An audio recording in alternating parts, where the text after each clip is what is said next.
하나님은 주님의 뜻에 합당한 기도에 반드시 응답하실 줄 믿습니다. 아멘. 오늘 우리에게 주시는 말씀 함께 보겠습니다. 계시록 1장 7절 말씀, 한 구절 말씀입니다. 함께 자막을 보시면서 읽겠습니다. 시작. 보아라, 그가 구름을 타고 오신다. 눈이 있는 사람은 다 그를 볼 것이요 그를 찌른 사람들도 볼 것이다. 땅 위의 모든 족속이 그분 때문에 가슴을 칠 것이다. 꼭 그렇게 될 것입니다. 아멘. 오늘 사도신경 7번째 시간입니다. 오늘 나눌 신앙 고백은 거기로부터 살아있는 자와 죽은 자를 심판하러 오십니다 입니다. 함께 따라해 주십시오. 거기로부터 살아있는 자와 죽은 자를 심판하러 오십니다. 아멘. 사도신경 맨 문장으로 이루어져 있다고 했죠? 12개의 문장. 12개의 문장 중에 무려 6개의 문장이 예수 그리스도에 대한 신앙 고백이라고 말씀드렸어요. 그만큼 예수님에 대한 신앙 고백이 중요했기 때문이지만 뒤집어 보면 예수님에 대한 신앙이 공격받았다라는 것을 뜻하죠. 많은 이단들과 많은 사람들이 예수님을 믿는 신앙 고백을 공격했다라는 거예요. 그러므로 이 짧은 신앙 고백 중에 정말 많은 비중을 차지하고 있는 예수님에 관한 신앙 고백이 우리에게 어떤 의미가 있는지를 늘 기억해야 됩니다.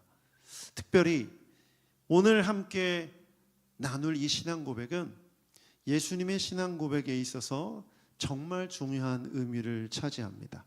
거기로부터 살아있는 자와 죽은 자를 심판하러 오십니다.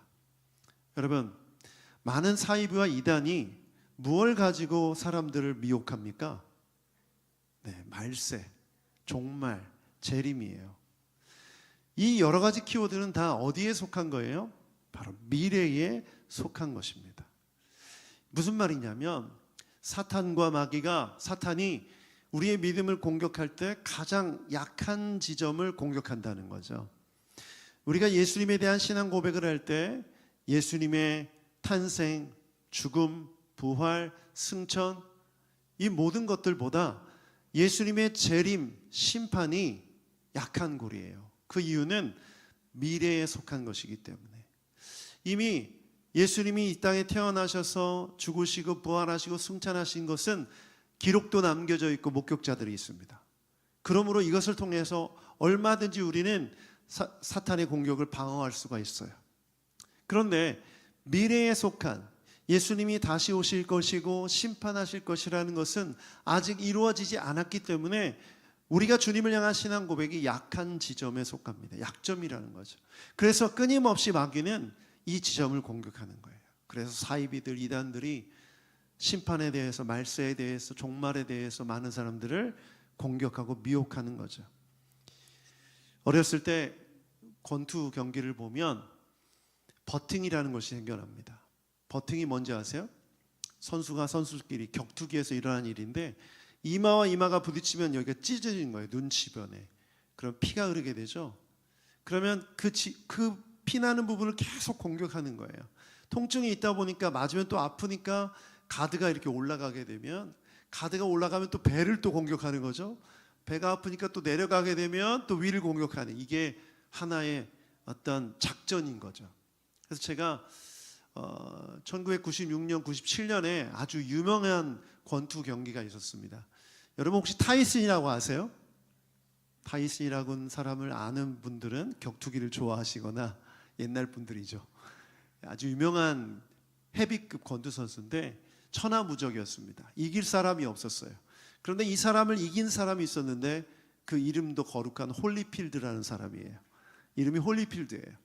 이 홀리필드라는 사람이 타이슨을 2번이나 이겼는데 타이슨을 이긴 방법이 뭔지 아세요? 일부러 버팅을 유발하는 행동을 계속하는 거예요. 머리를 이렇게 뒤밀어서 사투리가 머리를 이렇게 내밀어서 버팅을 유발하려고 하니까 타이슨이 이걸 피하다가 신경 쓰다가 경기를 치고 말았어요. 이게 1차전 결과고 2차전에 똑같은 전략으로 나왔어요. 그래서 타이슨에게 자꾸 버팅을 하려고 하니까 이 타이슨이라는 선수가 화가 나서 홀리필드의 귀를 실제로 깨물어서 뜯어버립니다. 아주 유명한 사건이었어요. 그래서 귀에서 피가 철철 흐르는 거예요. 경기가 중단됐어요. 비매너적인 행동을 했기 때문에 아예 실격패가 되어버립니다. 2번 다 패하게 돼요. 홀리필드는 어떤 작전을 세운 거냐면 타이슨의 약점을 집요하게 공격한 거예요. 타이슨의 약점이 뭐예요? 네, 다혈질적인 성격이에요. 화를 참지 못하는 거죠. 그걸 알았던 거예요. 그래서 1차전에서도 그렇게 이겼고 2차전에서도 그렇게 이긴 거예요. 똑같이 계속해서 타이슨의 약점, 쉽게 화내고 분노하고 절제하지 못하는 다혈질적인 성격을 그걸 통해서 계속 집요하게 공격한 거죠. 결국 지고 말았어요. 여러분, 마귀는 우리의 역점을 잘 압니다. 바로 미래에 속한 예수님의 재림과 심판에 대한 믿음이 우리의 약점이라는 걸 너무나 잘 알고 있어요. 그래서 초대교회 때부터 예수님이 오셨던 그때부터 지금까지 이 공격은 계속되고 있는 것이죠. 아직 일어나지 않은 미래에 대해서 우리는 지금 공격을 받고 있는 것입니다. 그래서 초대교회 성도들이 만날 때마다 이 인사말로 인사를 했어요. 따라합시다. 마라나타, 마라나타. 카톡을 이렇게 주고받다 보면 많은 분들이 대화를 시작할 때 샬롬 이렇게 시작하죠. 이건 이스라엘 사람들이 인사말입니다. 우리나라 말의 안녕과 같은 거죠.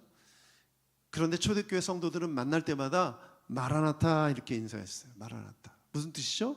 주 예수여 오시옵소서. 예수님의 재림을 기다리며 고백했던 거예요. 이 말은 뭐냐면 예수님의 재림을 고대하고 소망하기도 했지만 그 신앙 고백이 중요하다는 것을 너무나 잘 알았기 때문에 교회 공동체가 항상 이 말을 했던 거죠. 그래서 자료를 찾아보면 성도들이 인사말로도 쓰고 오늘 기도했잖아요. 우리가 아멘 했잖아요. 아멘 대신 마라나타를 외치는 거예요. 대표 기도의 마지막은 항상 마라나타. 기도할 때 마지막을 항상 마라나타로 끝냈던 것이죠. 그런데 문제가 생겨요.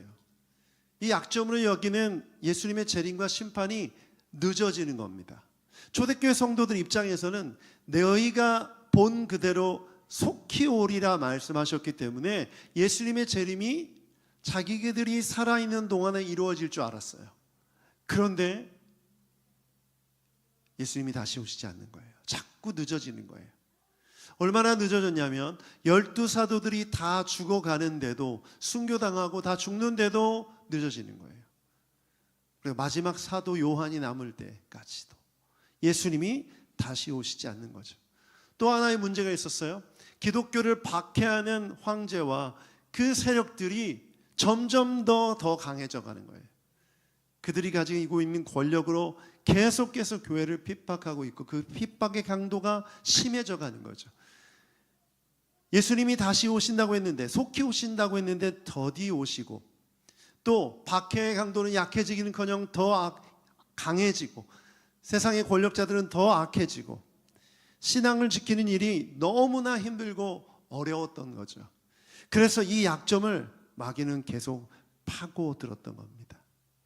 그래서 히브리서 6장 4절 6절을 보면 이런 기록이 있어요. 같이 한번 읽어보겠습니다. 4절부터 시작.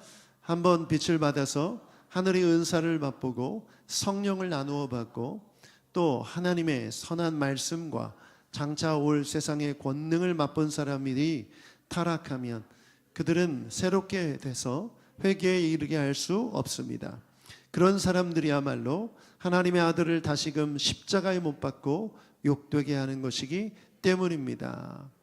복음을 통해서 예수님을 영접했어요. 성령도 받았어요. 은혜를 받았어요. 그런데 타락하면 배교했다는 거예요. 믿음을 떠나고 믿음을 버렸다는 거죠. 그렇게 버리게 되면 어떻게 된다? 다시 회개할 수 없다. 새롭게 회개에 이를 수 없다. 바로 배교를 경고하고 있는 겁니다. 왜 이 경고를 하고 있는 것일까요? 여러분, 곰팡이가 어디서 잘 자랍니까? 습기가 많은 곳에서 잘 자라죠. 저희 집에도 곰팡이를 특별히 싫어하는 한 사람이 곰팡이를 발견하고 막 깜짝 놀랐던 적이 최근에 있었는데, 저도 싫어하긴 싫어하지만 그 정도는 아닌데 너무나 싫어해요.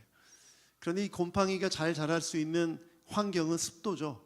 습기가 벽에 머물러 있으면 그 바람이 잘 통하고 환기가 되면 모르겠지만 가구나 물건이 있으면 그 뒤에 완전히 곰팡이가 끼게 되죠. 그런 것처럼 지연된 종말, 예수님이 다시 오시겠다고 했는데 늦어지고 있고 박해가 심해지다 보니까 이 환경은 많은 사람들이 자신의 믿음을 버릴 수 있는, 시험에 들 수 있는 환경이 조성된 거예요. 그래서 초대교회 성도들이 뜨겁게 그렇게 목숨을 걸 신앙생활 하다가도 이제 시간이 흐르자 많은 사람들 중에 이렇게 시험에 들어서 타락한 사람들이 생겨났던 것이죠. 베드로후서 3장 3절 4절을 보면 그 원인을 더 자세히 알 수가 있습니다. 베드로후서 3장 3절부터 4절입니다. 시작. 여러분은 무엇보다 먼저 알아야 할 것은 이것입니다. 마지막 때에 조롱하는 자들이 나타나서 자기들의 욕망대로 살면서 여러분을 조롱하며 이렇게 말할 것입니다. 그리스도가 다시 오신다는 약속은 어디 갔느냐? 조상들이 잠든 이래로 만물은 창조 때부터 그러했듯이 그냥 그대로다. 많은 사람들이 조롱한다는 거죠. 뭐라고? 그리스도가 다시 오신다는 약속은 어디 갔느냐? 예수님 언제 재림하냐? 그거 맞냐? 이렇게 질문하는 것입니다. 그런데 이것은 바로 우리가 믿는 예수님의 재림에 대한 믿음에 대한 조롱이라는 거죠. 여러분, 이 조롱은 사실 지금까지도 지속되고 있습니다. 왜냐하면 아직 예수님이 다시 오시지 않았기 때문에 우리도 지연된 심판의 과정 속에 살고 있다는 거예요. 그러므로 우리가 이 세상을 살면서 우리 속에 일어나는 욕망, 우리 속에 일어나는 의심 때문에 우리도 언제든지 타락할 수 있다는 것을 경계해야 합니다. 그러므로 우리는 뭘 해야 합니까? 마음을 새롭게 해야 됩니다. 어떻게? 오늘 세 가지를 나누고 싶습니다. 오늘 세 가지를 통해서 마음을 새롭게 함으로 우리의 믿음의 약한 부분을 잘 보호하고 지켜내는 새누리교회 성도님들이 되길 축복합니다. 자, 세 가지를 나눌 텐데 첫 번째 같이 한번 읽어보겠습니다. 시작. 늦어지는 이유를 기억함으로 새롭게 해야 합니다. 여러분, 일단 늦어지는 거 맞죠? 지금 몇 년 지났습니까? 약 2000년이 넘었습니다. 2025년 아니죠. 예수님이 공생애를 30년, 34년으로 본다면 2000년이 다 돼가고 있습니다. 여러분, 왜 늦어지는 걸까요? 베드로후서 3장 3절부터 9절에 8절부터 9절에 그 이유가 기록되어 있습니다. 함께 읽어보겠습니다. 시작. 사랑하는 여러분, 이 한 가지만 잊지 마십시오. 주님께서는 하루가 1000년 같고 1000년이 하루 같습니다. 어떤 이들이 생각하는 것과 같이 주님께서는 약속을 더디 지키시는 것이 아닙니다. 도리어 여러분을 위하여 오래 참으시는 것입니다. 하나님께서는 아무도 멸망하지 않고 모두 회개하는 데 이르기를 바라십니다. 아멘. 아멘. 베드로 사도가 이렇게 말합니다. 이 한 가지만은 잊지 마십시오. 절대 이걸 잊지 말라는 거예요. 그것은 무엇이냐? 주님께는 하루가 1000년 같고 1000년이 하루 같다. 여러분, 이 말씀을 통해서 두 가지를 정리해 볼 수 있습니다. 첫 번째, 성경은 전혀 다른 시간의 개념을 얘기합니다. 이 땅을 살아가는 우리가 가지고 있는 시간의 개념과 다른 하나님의 시간의 개념을 말하는 겁니다. 그 말은 뭐냐면 하루가 1000년이고 1000년이 하루니 이제 2000년이면 이틀 지난 거네. 그러면 예수님이 승천하시고 난 다음 딱 2000년이 되는 순간 예수님이 재림하신다 라고 제가 말하면, 여기 고개를 끄덕이는 분들 계신데 잘못 듣고 있는 거예요. 동의하시면 안 돼요. 그렇게 말하면 안 되는 거죠. 이 말은 뭐냐면 우리가 생각하는 이 속히라는 시간의 개념, 하루, 이틀, 사흘, 1년, 2년, 1000년, 이 시간의 개념과 다른 시간의 개념 속에 계신다는 거예요. 그래서 우리가 하나님 앞에 신앙 고백할 때 뭐라고 말하죠? 시간의 주관자이시다. 알파요 오메가시다. 처음과 나중이시다. 이 모든 자연 만물과 피조물을 하나님이 주관하신다. 어떻게? 하나님의 시간 안에서. 그러므로 내가 생각하고 내가 결정한 그 시간이 아니라는 것을 반드시 기억하는 여러분 되길 축복합니다. 두 번째는 이 약속을 더디 이루시는 것이 아니라는 거예요. 지금 예수님은 다시 오실 준비가 되어 있으세요. 언제든지 다시 오시고 싶어 하세요. 그런데 왜 늦게 오시는가? 뭐라고 말씀하십니까? 아무도 멸망하지 않고 모두 회개하는 데 이르기를 바라시기 때문에. 아멘. 이 세상에 존재하는 많은 죽어가는 영혼들, 그들이 회개하고 주님께 돌아올 기회를 주시기 위해 기다리고 계신 것입니다. 인자는 잃어버린 영혼을 찾아 구원하려 하심이니라. 이 세상의 수많은 영혼들, 여전히 그들에게 기회를 주시기 위해 예수님은 더디 오고 계신 것입니다. 여러분, 그러므로 여러분이 살아가고 있는 신앙생활 속에서 이것을 기억하셔야 돼요. 내가 생각하는 시간의 개념과 하나님의 개념은 완전히 다르다. 여러분, 하나님의 뜻은 언제 이루어집니까? 따라합시다. 하나님의 때에 이루어진다. 그게 하루일 수도 있고 10년일 수도 있고 20년일 수 있어요. 그건 아무도 모르는 거죠. 그런데 내가 내 때에 시간을 정해놓고 하나님 왜 하나님의 뜻을 이루지 않습니까? 라고 따지거나 말할 수 없다는 거죠. 이건 교만함인 거예요. 하나님의 뜻은 하나님의 때에 이루어지는 줄 믿습니다. 두 번째는 함께 읽어보겠습니다. 시작. 잘못된 가르침을 경계하십시오.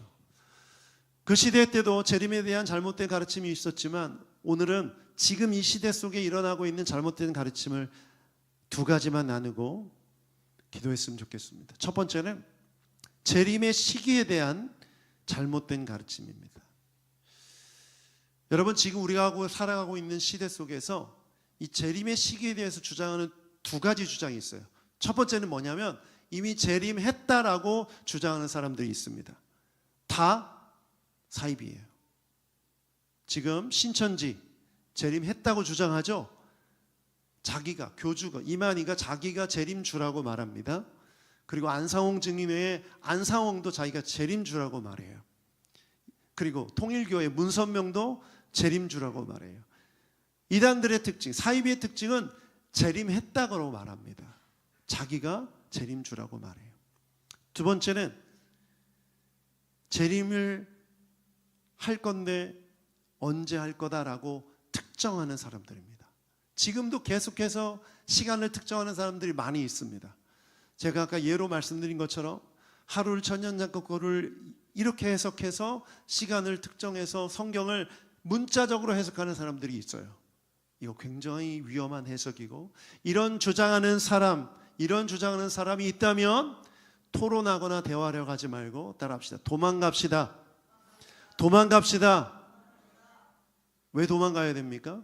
여러분이 논리와 이론으로 설득할 수 있을까요? 여러분, 그 뒤에 누가 있어요?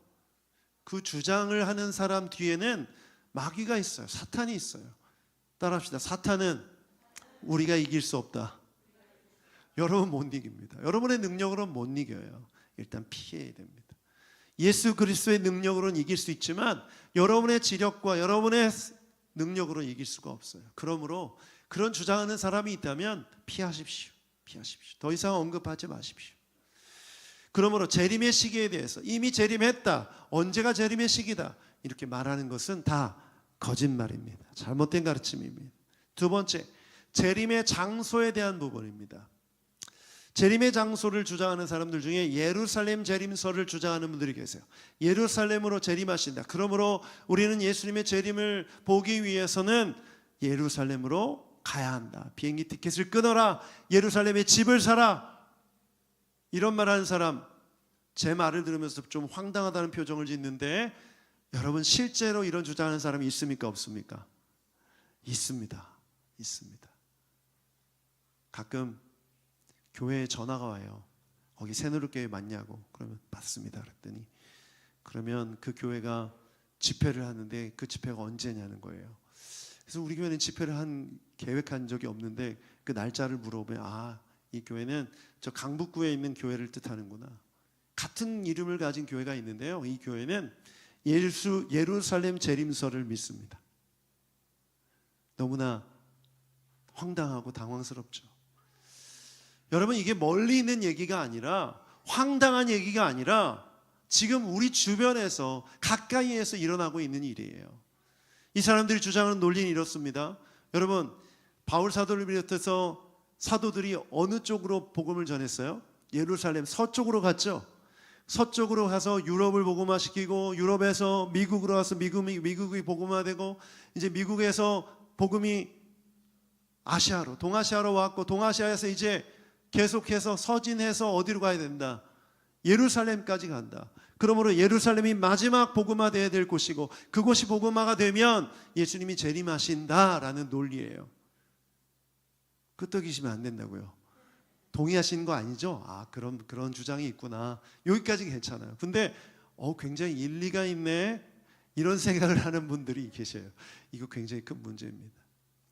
그래서 이렇게 말해요. 어떤 분들은 예루살렘의 그 감람산에서, 올리브산에서 주님이 승천하실 때 그 발자국이 남은 교회가 하나 있어요.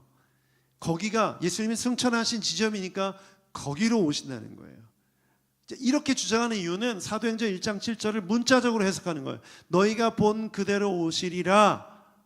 그러므로 본 그대로, 올라가신 그 장소, 그리고 올라가신 그 자리, 거기로 다시 하늘로부터 이렇게 오신다는 거예요. 여러분, 정신 똑바로 차리십시오. 이런 얘기를 제가 지금 하니까 여러분이 이렇게 별 설득력이 없지만 분위기가 다 조성되고 모두가 다 아멘 하는 상태에서 여러분이 혼자만 거기서 듣고 있다고 쳐보시죠. 굉장히 설득력 있게 동화될 수 있어요. 나도 모르게 아멘 할 수가 있어요. 여러분, 계시록 1장 7절 우리가 함께 읽었던 이 말씀, 너무나 놀랍게도 공교롭게도 사도행전 1장 7절과 숫자가 똑같은데 계시록 1장 7절 한 번 더 읽어보죠. 시작. 보아라, 그가 구름을 타고 오신다. 눈이 있는 사람은 다 그를 볼 것이요, 그를 찌른 사람도 볼 것이다. 땅 위의 모든 족속이 그분 때문에 가슴을 칠 것이다. 꼭 그렇게 될 것입니다. 아멘. 눈이 있는 사람은 다 그를 볼 것이요. 눈이 있는 사람이 있는 곳이면 다 예수님의 재림하시는 모습을 보게 될 것인 줄 믿습니다. 그러므로 여러분, 미혹되지 마시길 바랍니다. 정신을 차리십시오. 그리고 땅 위에 있는 모든 족속이 다 가슴을 치게 될 것이다. 구원받은 사람은 구원받은 대로, 또 받지 못한 사람들은 심판 때문에 그렇게 될 것이다 라고 말하고 있습니다. 사랑하는 여러분, 우리도 미혹될 수 있습니다. 재림의 시기에 대해, 장소에 대해 분명한 성경적인 가르침으로 깨어있는 정신을 차리는 여러분 되길 축복합니다. 그래서 우리 교회는 이단에 미혹되는 사람이 없어야 돼요. 잘 모르겠다, 헷갈린다, 그러면 누구를 찾습니까? 김영지 목사를 찾으십시오. 저를 찾아서 목사님 이런 내용이 있는데 이거 맞아요? 이렇게 물어보세요. 제가 잘 보고 분별해서 말씀드리도록 하겠습니다. 세 번째 함께 읽어보겠습니다. 시작. 심판이 있음을 기억하고 살아가십시오. 심판이 있음을 기억하고 살아가십시오. 여러분, 재림의 목적이 무엇입니까? 예수님이 다시 오신 재림의 목적, 심판입니다. 여러분, 거기로부터 산자와 죽은 자를 뭐하러 오신다고요? 심판하러 오신다. 이것을 꼭 기억하셔야 됩니다. 그렇다면 여러분, 심판 받습니까? 안 받습니까? 여러분, 심판 받습니까? 안 받습니까? 심판을 받습니다. 모든 사람은 심판을 받습니다. 성경에 나오는 심판은 두 가지로 요약할 수가 있어요. 하나는 믿음에 대한 심판입니다. 예수님을 믿는 믿음에 대한 심판, 복음을 믿는 믿음에 대한 심판이에요. 그래서 요한복음 3장 18절을 읽어보면 함께 읽어보겠습니다. 시작. 아들을 믿는 사람은 심판을 받지 않는다. 그러나 믿지 않는 사람들은 이미 심판을 받았다. 그것은 하나님의 독생자를, 예수님을 믿지 않는 사람들은 이미 믿지 않음으로 심판을 받은 거예요. 그리고 믿는 사람들은 그 믿음으로 이미 심판을 받은 거예요. 무슨 말이냐면 여러분이 예수를 믿을 때 그 심판이 이루어진 거예요. 이미 받은 거예요. 그러므로 여러분이 예수를 믿는 사람들에게는, 믿는 사람이면 하나님의 생명책에 이름이 기록되어 있습니다. 계시록 22장 12절의 말씀을 보면, 계시록 20장을 보면 생명책에 있는데 그 생명책에 예수 그리스도를 믿는 자들의 이름이 기록되어 있어요. 그래서 믿음 심판은 믿음으로 그 심판을 이미 통과한 줄 믿습니다. 두 번째는 행위 심판이에요. 22장 12절을 보면 행위대로 심판하시는다는 내용이 있습니다. 함께 읽어보겠습니다. 시작. 보아라, 내가 곧 가겠다. 나는 각 사람에게 그 행위대로 갚아주려고 상을 가지고 간다. 각 사람에게 뭐대로? 행위대로. 그래서 계시록 20장을 보면 행위책이 있어요. 하나는 생명책, 하나는 행위책인데 생명책에는 믿는 사람들의 이름이 기록되어 있고 행위책에는 모든 사람들의 행위가 기록되어 있어요. 이 행위대로 심판을 받습니다. 그러므로 우리 그리스도인들은 우리가 하는 행위로 심판받음을 기억하고 살아가야 되는 줄 믿습니다. 잘못된 신앙을 갖고 있는 사람들이 있어요. 믿음 심판을 통과했다고 행위 심판이 없다고 배우는 사람들이 있어요. 여러분, 우리가 행위로 구원받지 않지만 행위에 대해서는 심판을 받습니다.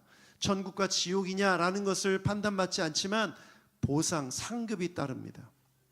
그러면 나는 상급 안 받아도 좋으니까 그냥 예수님 믿고 마음대로 살고 싶어요. 이렇게 생각하는 사람들이 있죠. 이런 사람들 때문에 도덕적 해이가 일어나서 많은 기독교인들 가운데 윤리적으로 문제 있는 삶을 살아갑니다. 여러분, 이것은 정말 잘못된 생각입니다. 고린도전서 3장 14절부터 15절을 보면 행위 심판이 어떤 모습인지 우리가 볼 수가 있어요. 함께 읽어보죠. 14절부터 시작. 어떤 사람이 만든 작품이 그대로 남아있으면 그는 상을 받을 것이요, 어떤 사람의 작품이 다 타버리면 그는 손해를 볼 것입니다. 그러나 그 사람은 구원을 받을 것이지만 불속을 헤치고 나오듯 할 것입니다. 여러분의 삶 뭐라고요? 작품을 만드는 것과 같다는 거예요. 내가 작품을 뭘로 만들지 결정합니다. 나무로, 쇠로, 금속으로, 혹은 보석으로, 지푸라기로.